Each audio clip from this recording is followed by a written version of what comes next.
Mesdames, Messieurs, bonjour et bienvenue sur Zonar Télévision dans cette édition des Zonar Actualités. C'est lundi 26 mai 2025 que nous vous offrons une analyse approfondie sur Joseph Kabila, ancien président de la République démocratique du Congo qui domine l'actualité. Dès son arrivée spectaculaire à Goma sous contrôle de l'AFC M23 à son discours virulent contre le pouvoir actuel en passant par les multiples réactions qu'il suscite à travers le pays au-delà, nous explorerons également d'autres actualités à la INE dans la République démocratique du Congo à l'international. Donc restez avec nous, ne quittez pas. C'est parti.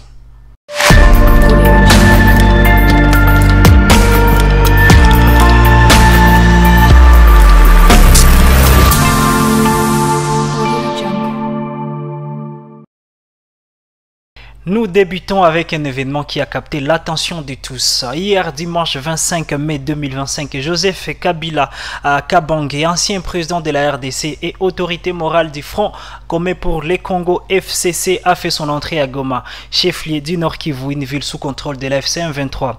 Cette arrivée confirmée par des sources proches de Kabila et par les porte-paroles de la FCM23, Laurence Kanyuka et Willy Ngoma via les réseaux sociaux. X alors matérialise la promesse qu'il avait faite lors de son discours du 23 mai 2025. Les mouvements M23 a accueilli Joseph Kabila cette visite en souhaitant alors Kabila un agréable séjour dans les zones qu'il dit libérer. Un geste qui suggère une coordination ou du moins une attente tactique dans un contexte de guerre. Alors, revenons un peu sur la visite qui intervient dans un climat tendu quelques jours après que le Sénat a voté alors la levée de son immunité parlementaire, enquisant ici des liens avec le mouvement 23 et les crimes graves, donc les crimes de guerre, les crimes contre l'humanité. À Goma, Joseph Kabila a poursuivi sa critique du gouvernement accusant Félix Tshisekedi d'abandonner et de punir les populations de l'Est en déconnectant les institutions financières locales au réseau bancaire national et en imposant des restrictions sévères sur les mouvements des personnes et des biens. Ces décisions et bien d'autres vous asphyxient et rendent votre vie plus précaire que jamais, a-t-il déclaré, appelant à humaniser les conditions de vie et à faire de l'armée de justice et des structures de sécurité des outils au service de la population. Alors, l'arrivée de Joseph Kabila à Goma, une ville stratégique occupée depuis janvier par les mouvements 1-23 FC, est un acte audacieux qui pourrait renforcer la position du mouvement tout en défiant directement Kinshasa. Il soulève alors des interrogations sur des intentions.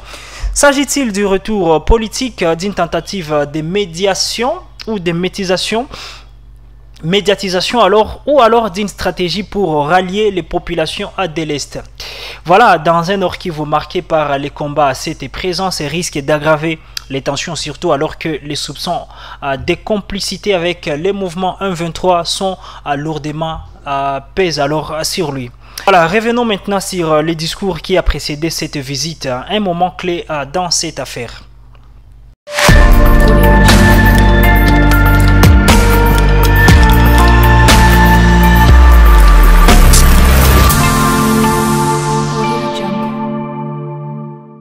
Vendredi 23 mai 2025, Joseph Kabila a rompu 6 ans de silence avec une allocution de 45 minutes diffusée en ligne.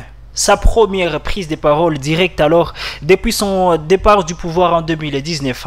Ses discours prononcés au lendemain de la levée de son immunité par le Sénat étaient une réponse sanglante aux accusations portées contre lui, notamment celles liées à l'AFC M23 et des crimes de guerre de Kabila, a dénoncé ainsi des décisions arbitraires et qualifié les régimes actuels de dictature, sans jamais prononcer le nom de Félix dans son discours, mais en les visant clairement à travers des critiques acerbes. Il a décrit la RDC alors comme un pays gravement malade, un État failli divisé au bord de l'implosion alors où la constitution est violée et la volonté du chef de l'État supplante la loi. Il a dit continuer à m'être m'aurait rendu poursuivable devant le tribunal de l'histoire pour non-assistance à plus de 100 millions de compatriotes à danger. Voilà, se posant alors en sauveur de la nation. Sur les plans sécuritaires, il a jugé la situation dans l'Est. Les 1500, voilà, reprochant à son successeur, Félix Antoine Tshisekedi, voilà donc il voulait dire, d'avoir abandonné les instruments internationaux de paix qui avaient assuré une certaine stabilité sous son mandat. Kabila a proposé un pacte citoyen en 12 points pour sortir la RDC du gouffre. Je cite. Premier point, mettre fin à la dictature et à la tyrannie. Deuxième point, arrêter la guerre dans l'Est. Troisièmement, rétablir l'autorité de l'État sur tout le territoire. 4. Restaurer la démocratie et un véritable État des droits. 5. Rétablir les libertés fondamentales. 6. Réconcilier les Congolais et reconstruire la cohésion nationale. 7. Relancer le développement via une gouvernance économique équitable et une gestion financière orthodoxe. 8. Relancer un dialogue sincère avec le pays voisin pour la paix durable. 9. Rétablir la crédibilité de la République démocratique du Congo auprès de partenaires régionaux, continentaux et internationaux. 10. Neutraliser tous les groupes armés et répatrier ceux d'origine étrangère. 11. Mettre fin au recours alors aux mercenaires. Et 12. Ordonner les retraits immédiats de toutes les troupes étrangères. Se présentant comme un militaire prêt au sacrifice suprême tout en prônant la démocratie et la cohésion nationale, Joseph Kabila a appelé ainsi à un sursaut patriotique. Ses plans, bien que visionnaires et entachés par les accusations de soutien au M23 qu'il n'a pas explicitement condamné, laissant planer le doute sur ses véritables motivations. Voilà, ce discours a déclenché une tempête de réactions à travers le pays que nous allons analyser en détail avec vous. On reste ensemble.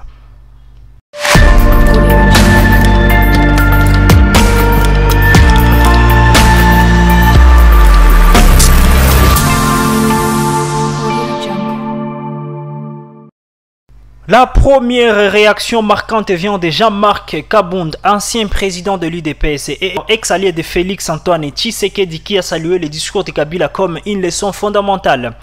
En écoutant le discours du président honoraire JKK, une leçon essentielle se dégage. Nul n'est fort éternellement, a-t-il déclaré. Pour Kabound alors, le combat pour la démocratie ne doit jamais être criminalisé car il honore les morts, défend les vivants et préserve l'avenir des générations futures. Il a insisté sur l'impératif pour les détenteurs du pouvoir actuel de comprendre que ces combats les concernent également. Il a dénoncé une évaluation de la démocratie basée sur des intérêts personnels comme politiquement incorrecte et socialement injuste, soulignant qu'on ne peut pas défendre la démocratie quand on est opprimé et tolérer la dictature et quand on est au pouvoir. Voilà. Les discours de JKK nous enseignent clairement que nul n'est plus grand que la nation. Qui l'a vu naître, a-t-il ajouté, avertissant les leaders actuels et les futurs qu'ils devraient répondre à leurs actes devant l'histoire, voire la justice. Son conseil est clair, respectez les règles démocratiques, les lois et les règlements de la République. Préparez-vous avec une responsabilité et humilité à quitter le pouvoir, car la roue de l'histoire tourne inlassablement, a-t-il ajouté. Cette prise de position venant d'un ancien proche de Félix Tshisekedi marque une rupture significative et reflète alors une mise en question de la gouvernance actuelle tout en offrant un soutien implicite à Joseph Kabila malgré les controverses. Passons à une voix plus critique, celle de Jean-Claude Katende. Président de l'Association africaine des droits humains, Assado, a adopté une position tranchante, pointant du doigt les responsabilités partagées de Joseph Kabila et Tshisekedi. Si le président Kabila n'avait pas manipulé les élections de 2018, nous n'en serions pas là. Si le président Tshisekedi avait géré le pays avec responsabilité et orthodoxe, nous n'en serions pas là également. Kabila et Tshisekedi sont à la base de la débâcle du Congo, a-t-il affirmé avec véhémence sur son réseau social X. Katende, connu pour ses positions fermes sur les droits humains, a rappelé les irrégularités électorales sous Kabila qui a conduit à une transition contestée et les échecs sécuritaires et économiques sous Tshisekedi. Il a souligné que la présence des Kabila à Goma sous contrôle du M23 renforce les soupçons de complicité, tandis que Tshisekedi est critiqué pour son incapacité à stabiliser l'Est. Tous deux ont conduit les pays dans une impasse et leur discours ne marque ou ne masque pas leurs échecs respectifs, a-t-il conclu, appelant à une refonte totale du leadership. Cette analyse, mesdames et messieurs, bien que sévère, met en lumière une frustration croissante parmi les défenseurs des droits humains qui voient dans cette affaire un symptôme des dysfonctionnements alors chroniques de la République démocratique du Congo. Olivier Kamitatou, étranger, et offre une perspective plus optimiste. Porte-parole de l'ensemble de Moïse et Katumbi, figure de l'opposition, a salué le discours de Joseph Kabila avec une éloquence empreinte de solennité. Il a dit: avec solennité qu'ici, au grand moment de l'histoire, de la force tranquille, de la conviction, Joseph Kabila nous a rappelé une vérité fondamentale. Le Congo demeure plus grand que ses bourreaux, plus fort que les mensonges qui l'accablent, et infiniment plus digne que la dictature et la caricature qu'en dressent ceux qui le pillent, alors, a-t-il déclaré. Pour Kamitatou, la voix de Kabila a résonné comme l'écho de notre dignité collective, refusant l'humiliation. Il a vu dans les 12 propositions de Kabila, notamment la fin de la dictature et le retour de la démocratie, la réconciliation nationale et la paix durable, bien plus qu'un programme, alors un véritable plan de bataille pour ressusciter notre nation. Kamitatou a interprété cela comme une invitation pressante à mobiliser les Congolais pour arracher notre pays des griffes de ceux qui les saignent et reprendre notre destin à main. Notre liberté ne se mendie pas, elle s'arrache, a-t-il martelé, appelant à un combat collectif pour écrire et gagner cette lutte. Voilà, cette vision tentée d'idéalisme positionne Joseph Kabila comme un leader potentiel pour un renouveau, mais elle ignore les accusations de soutien au M23, ce qui pourrait affaiblir son message auprès de certains Congolais à l'international. Miguel Cachal apporte son critique économique. Gestionnaire du secteur de la sous-traitance a réagi avec indignation aux critiques de Joseph Kabila sous l'économie. Il a dit: j'ai suivi avec regret les critiques aléatoires et fausses émises par l'ancien président Joseph Kabila sur la sous-traitance, prétendant que les entrepreneurs congolais ont été désillusionnés ces 6 dernières années, a-t-il déclaré. Cachal a affirmé que sous Joseph Kabila, ce secteur était l'apanage de sa famille, citant les Panama Papers de 2016 qui révélaient des contrats offshore. Il a accusé alors Joseph Kabila d'avoir fait voter la loi sous la sous-traitance alors pour ses propres entreprises, contrastant avec les réformes de Félix Antoine Tshisekedi qui ont ouvert les appels d'offres sur les sites de l'État, captant à 2 milliards de dollars pour les entreprises locales en 2024. Pour la première fois, un contrôle rigoureux est effectué et la loi sur le contenu local marque l'indépendance économique, a-t-il vanté. Cachal a défié Kabila et de prouver qu'il a soutenu les jeunes entrepreneurs sur ses 18 ans. Cette critique met en lumière une fracture entre le passé opaque de Joseph Kabila et les efforts actuels, mais elle reflète également aussi une défense partisane de Félix Tshisekedi. Honoré Mvula soulève également une question incohérente. Il est analyste politique et a pointé une incohérence troublante, a-t-il dit. Les opposants d'hier traitant Joseph Kabila de tyran, des fossoyeurs de la démocratie, des corrupteurs et de dénoncer alors son soutien aux groupes armés. Aujourd'hui, les mêmes l'applaudissent, même quand pèsent sur lui les soupçons de complicité avec les mouvements M23. Incohérence ou opportunité? S'est-il interrogé sur son réseau social X. On vous la rappelle que Joseph Kabila a été vilipendé pour sa répression et ses liens présumés avec les milices, mais son retour à Goma et son discours ont suscité un soutien inattendu parmi certains opposants. Il voit dans cette controverse et dans cette volte-face une stratégie politique opportuniste où les alliances fluctuent alors selon les intérêts du moment au détriment de la cohérence idéologique. Cette observation soulève des questions sur la crédibilité des acteurs politiques face à une crise qui exige des positions claires, très claires. Crispin Mbadou offre une critique acerbe. Ministre de l'urbanisme et de l'habitat a qualifié Kabila de vieux serpent dans une réaction sanglante. Méfiez-vous du vieux serpent qui, ne pouvant faire sa mue, tient à tous les autres pour dénider et impudique, a-t-il lancé, décrivant Kabila comme très nostalgique et frustré par son impossible mue politique.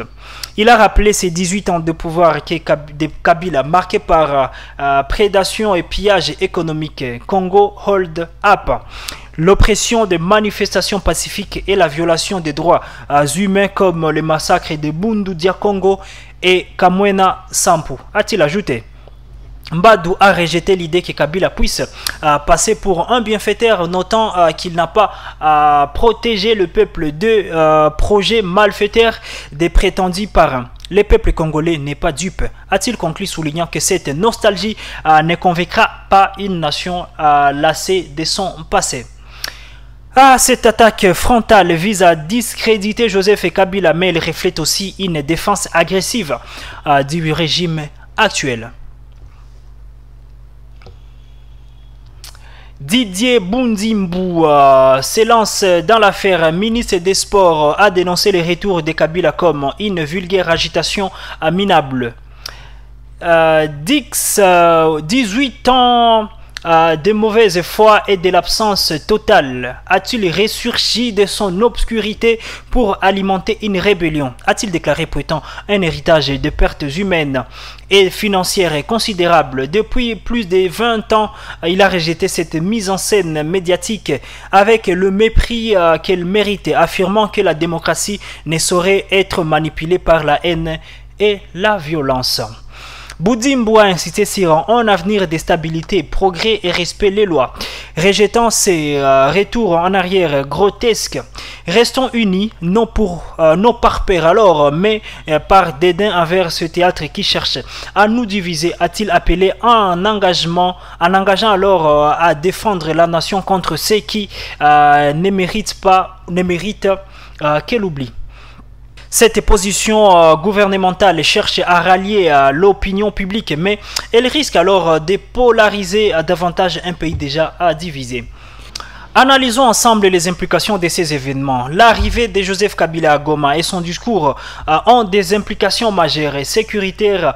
Sa présence sous le M23 accusé par l'ONU et la France d'être soutenue par le Rwanda pourrait légitimer les rebelles, surtout après les combats récents à Tongo. Politiquement, il défie Kinshasa, mais ces 12 points, s'ils visent vraiment la paix soutenue, sont ternis par les soupçons de complicité avec le M23 qu'il n'a pas condamné.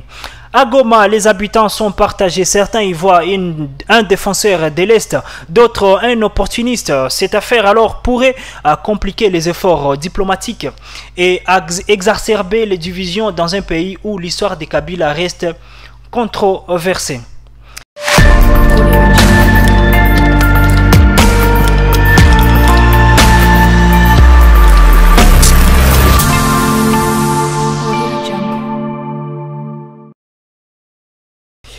Passons à d'autres actualités. Commençons par hier, dimanche 25 mai. Félix Antoine Tshisekedi a reçu Evariste Ndayishimiye, président du Burundi et président du mécanisme régional de suivi MRS à Kinshasa.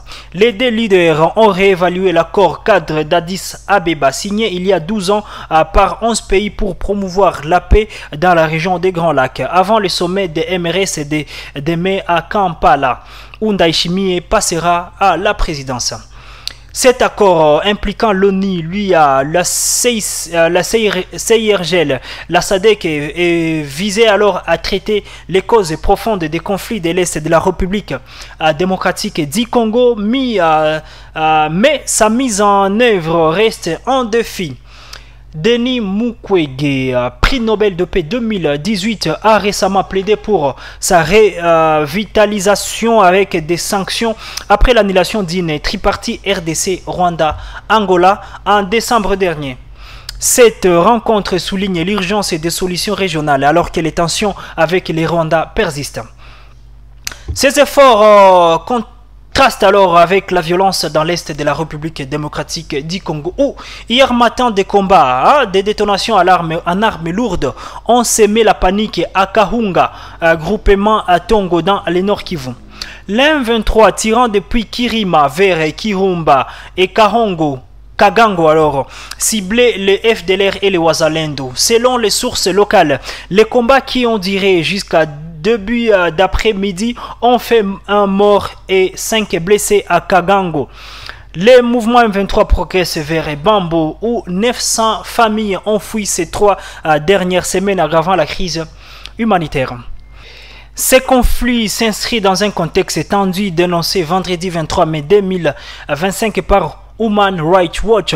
Les rapports accusent le Wazalendo parfois soutenus par les FRDC d'extorsion, violence et exécution ethnique au Sud Kivu. Human Rights Watch appelle à l'ère désarmement, notamment que les FRDC risquent d'être complices. Ce qui complique alors la lutte contre les M23, notamment dans les zones comme Goma où Kabila est arrivé. Malgré ces tensions, l'économie montre des signes de stabilité.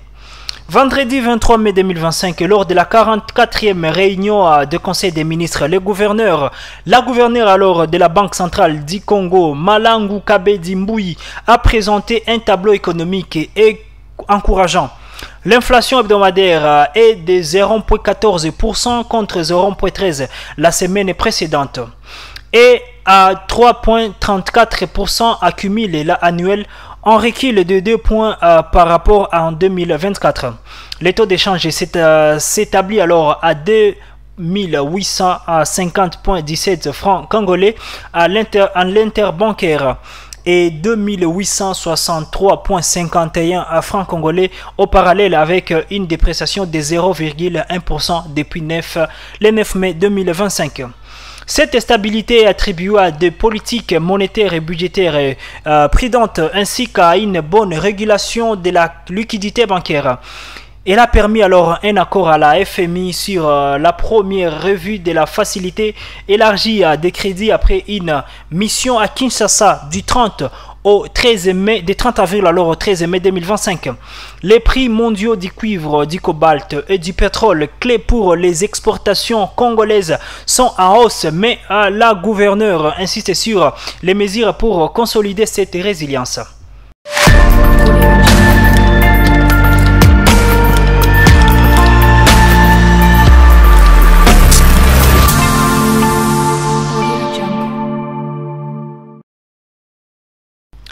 Passons à l'international et commençons à Gaza. La guerre continue de faire des ravages avec 54 000 morts selon le ministre de la Santé palestinien. Vendredi 23 mai 2025, Benjamin Netanyahu a accusé Macron, Stamer et Carney alors de soutenir Hamas après leur menace de mesures concrètes contre l'Israël, comparant Free Palestine à Heil Hitler.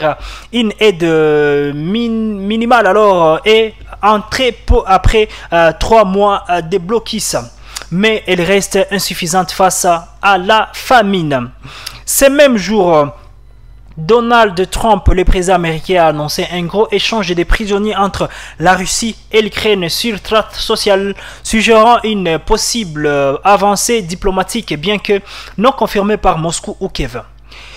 Enfin, vendredi 23 mai 2025, la Commission des affaires européennes française a adopté une résolution soutenant l'intégralité et l'intégrité de la RDC et condamnant le Rwanda pour son soutien en M23, dénonçant les exécutions d'enfants à Bukavu et appelant à des sanctions. Mesdames, Messieurs, c'est tout pour Zonar Actualité de ce lundi 26 mai 2025. Merci beaucoup d'avoir été avec nous. Rendez-vous demain pour d'autres actualités et surtout, bonne journée. N'oubliez pas de prendre soin de vous. Bon début de semaine.